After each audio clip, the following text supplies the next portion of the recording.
Introduction. Welcome to Betrayal in the Pews, a podcast where we explore the sensitive and often challenging topic of adultery in the church. I'm your host, and in this podcast, we'll dive into the experiences, emotions, and spiritual implications of betrayal in a religious community. Whether you're someone who has experienced infidelity or someone looking to learn more about this issue, this podcast aims to provide a safe space to process and reflect. Episode 1. The reality of adultery in the church. In this episode, we'll discuss the prevalence of adultery in religious communities, exploring some of the statistics and research findings on the topic. We'll discuss real-life events of people who have experienced infidelity in the church and discuss how this issue impacts the broader religious community. Case study.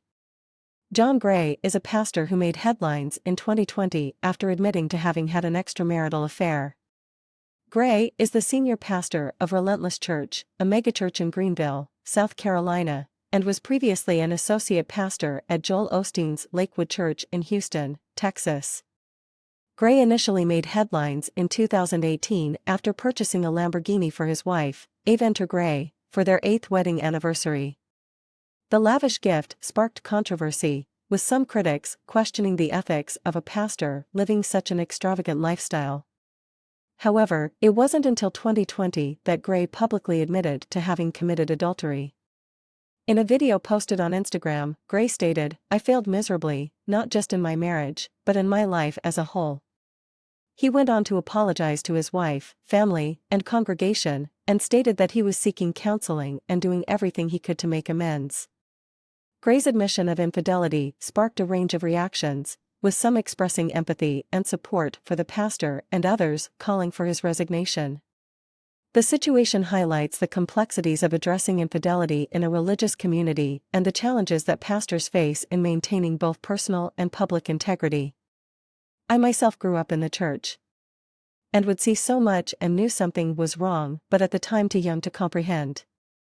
As I grew older, I realized why women were becoming so bitter. Tired of their husbands' weirdness, games, immaturity, and blatant obvious sexualization of women.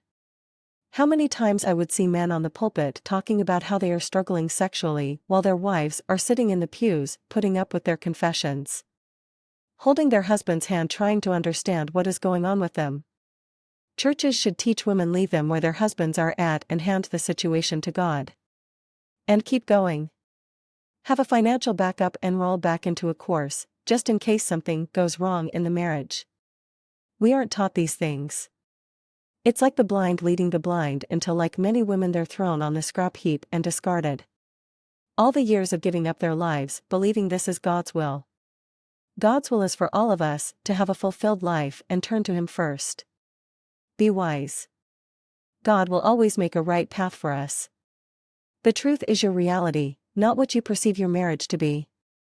I'm wondering how male pastors would react if their wives were to say they struggle with lust. I wonder, would it make them feel small and insignificant?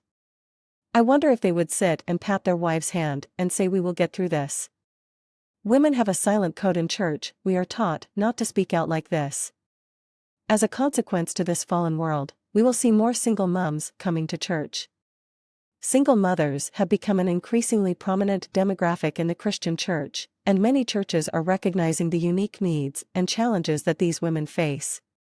While there is no one-size-fits-all approach to ministering to single mothers,